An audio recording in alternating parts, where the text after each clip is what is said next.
Sidi Larbi Cherkaoui, Damien Jallet, Marina Abramovic pour une soirée danse événement de 3 œuvres, dont le mythique Boléro, du 18 au 22 novembre au Grand Théâtre de Genève. Quand 30 photographes posent leur regard sur les situations humanitaires, ça donne une exposition passionnante et enrichissante qu'on visite dans un instant. D'un cancer du sein, elle a fait son premier solo de danse, rencontre avec Karine Dawinji tout à l'heure. Dessiner le Neuma pour aider les enfants qui en souffrent, une exposition qu'on vous tease en fin d'émission. La culture à Genève, c'est culte. Comme un labyrinthe dans lequel on serpente, la nouvelle exposition du musée de la Croix-Rouge et du Croissant-Rouge transforme l'espace en immense galerie et tente d'élargir le panorama des situations humanitaires. Il suffit d'allumer un écran, notre téléphone portable ou la télévision pour voir en ce moment des images d'Israël, de Gaza, d'Ukraine, du Maroc et d'ailleurs. Et on est très habitué à cette expérience. Souvent, ces images nous sautent à la figure, elles sont très émotionnelles. Elles donnent aussi des rôles très clairs aux personnes qu'elles représentent, le sauveur, la victime. Et pourtant, on n'a pas vraiment toujours l'impression qu'elles représentent la complexité de l'action humanitaire, surtout le quotidien, la vie de tout un chacun dans la durée. Vous trouvez 30 régions du monde différentes, vous trouvez 24 nationalités sur 30, moitié femmes, moitié hommes, et les sujets, les traitements des sujets sont vraiment différents l'un à l'autre. Et on peut regarder ce projet, cette expo, comme une expo sur le thème photographie humanitaire ou une expo sur la photographie et les stratégies des photographes. Pour sélectionner ces 30 photographes, les commissaires de l'exposition ont fait leur choix parmi les 3000 nominés au prix Pictet depuis 10 ans. Une densité de regard sur le monde en gardant toujours en tête un principe. Aucune des images dans cette exposition ne ferait l'actualité parce que justement ces images mettent peut-être l'accent sur autre chose. Elles mettent l'accent sur l'humanité partagée, elles mettent l'accent sur la vie des personnes, la complexité de leur identité, leur vie quotidienne. Les photographies nous montrent la nature, des visages ou la ville, comme ici, Dakar. Je suis dans un environnement dans lequel je ne me reconnais pas, dans lequel je ne me retrouve pas. Qu'est-ce que je peux faire pour que je m'y sente mieux ? Et donc tout s'est passé en fait de manière, on va dire, très, très intuitive, de se dire bon, je prends mon appareil et je déambule, je me promène dans les quartiers. À côté du travail de chaque photographe, un texte, leurs mots, pour que cette fois ceux qui travaillent d'ordinaire par l'image donnent de la voix. Nous ne partons pas avec les mêmes cartes en main, à tous les niveaux. S'écouter et s'entraider relève de la bienveillance. Pour nous, au Musée international de la Croix-Rouge et du Croissant-Rouge, nous avons vraiment cette posture d'affirmer que nous pouvons apprendre des artistes, d'affirmer que les artistes peuvent nous aider à mieux comprendre la complexité du monde dans lequel nous vivons. Et donc, bien sûr, les 30 photographes que ma collègue Elisa Ruska et William Ewing ont choisis ici, nous leur avons posé notre question clé.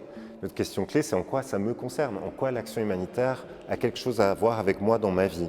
Une exposition à voir au Musée de la Croix-Rouge et du Croissant-Rouge jusqu'au 14 avril 2024. Sur le plateau de l'Abri, la danseuse Karine Dawinji. Dans son premier solo, Ka, Sirène des Terres, elle raconte en mouvement et en poésie l'aventure d'un cancer du sein. Un périple qui l'a poussée dans une quête de ses origines. Il y a eu cette question du coup de la génétique par rapport à ce cancer, vu que je l'ai eu, j'avais 26 ans, donc j'étais quand même très jeune. Et puis mes parents sont originaires du Bénin, mais on n'a pas beaucoup de liens en fait avec le Bénin. Et du coup c'était ok, est-ce qu'il y a des tantes qui ont eu des cancers ? Et en fait tout d'un coup il y a une espèce de monde comme ça qui s'est ouvert. Et du coup ouais, j'ai eu un peu ce truc de me dire peut-être que c'est là aussi que je vais me soigner, peut-être que c'est là aussi que je vais trouver des réponses par rapport aussi justement à ce nouveau corps. Et du coup il y a eu tout un travail d'enquête un peu que j'ai fait avec mes parents. Pour raconter cette histoire, son vécu, sa transformation, Karine se sert de symboles. J'ai fait un peu très clairement, rapport aux origines, je prends de la terre. Symbole de la reconstruction de la mammographie, enfin après une mastectomie, je prends les fleurs. Les calebasses, parce que le Bénin, là d'où viennent mes parents, c'est la vallée de la Gourde, des choses comme ça. Et en fait, des points comme ça d'accroche très forts, La scénographie du spectacle invite le public à s'asseoir par terre, entourant Karine durant sa prestation, transformant la performance en moment d'échange et de partage. C'est quand même quelque chose d'assez intime que je partage. Et du coup, je trouve étrange de le faire un petit peu dans une espèce de boîte loin, en fait. Pour moi, c'est hyper important. En plus, il y a quelque chose de vraiment de l'épreuve du corps. Et pour moi, le sensible, ça passe aussi par de l'énergie, ça passe par de la proximité. C'est un espace de soins qu'on crée ensemble, même si c'est moi qui viens montrer comment moi, je me soigne de ça. Pour moi, c'est quand même un espace où on est ensemble. Qu'a Sirène des Terres, un titre de conte de fées qui marque la fin d'une forme d'enfance et d'insouciance, la désillusion, puis la reconstruction.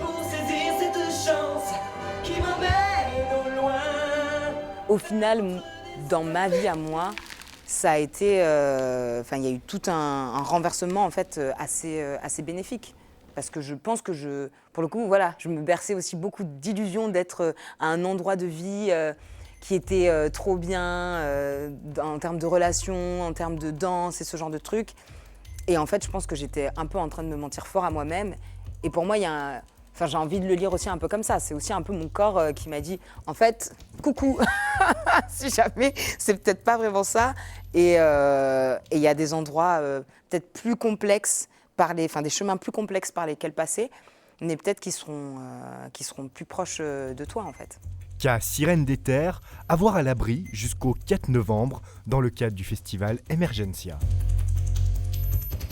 Le Noma, une terrible maladie qui touche de nombreux enfants dans certaines régions d'Afrique, une maladie difficile à montrer au vu de son impact sur les visages, c'est pourtant le challenge qu'a relevé l'artiste français Stéphane Félix.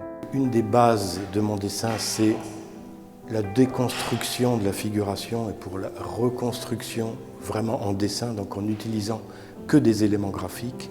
Pour le travail du Noma, le principal était justement de ne pas dessiner la maladie, de dessiner les enfants, de ne pas dessiner des enfants malades, mais de dessiner des enfants qui sont soit victimes, soit accompagnés malgré eux par une sorte de présence un peu étrange. C'est toujours très compliqué de montrer ces photos.